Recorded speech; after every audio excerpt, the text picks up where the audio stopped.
Wenn eine Brille beschädigt ist, sollte man sie nicht sofort wegwerfen. Mit ein paar einfachen Schritten kann sie wieder repariert werden. Zuerst werden die Gläser sorgfältig eingewickelt. Dann fixiert man die Brille mit Klebeband auf dem Tisch. An der Bruchstelle tropft der etwas Sekundenkleber auf. Mit einem Lötkolben wird die Bruchkante geglättet und beide Teile wieder verbunden.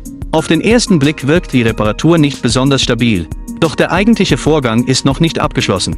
Im nächsten Schritt befestigt er kleine Heftklammern an der Bruchstelle. So erhält die Konstruktion zusätzliche Festigkeit. Überstehende Klammern werden abgeschnitten. Danach schleift er die Stelle mit Schleifpapier glatt. Nun sammelt er Graphit aus Bleistiften. Dieses Pulver mischt er mit Kleber und trägt es ebenfalls auf die Bruchstelle auf. Überschüssiges Material wird mit einem Kutter entfernt. Mit weiterem Schleifen wird die Form angepasst. Dieser Schritt erfordert viel Geduld und Präzision. Nachdem alles geglättet ist, trägt er noch eine Farbschicht in passendem Ton auf. Am Ende sieht die Brille wieder fast wie neu aus. Ein wirklich erstaunliches Ergebnis. Was meint ihr?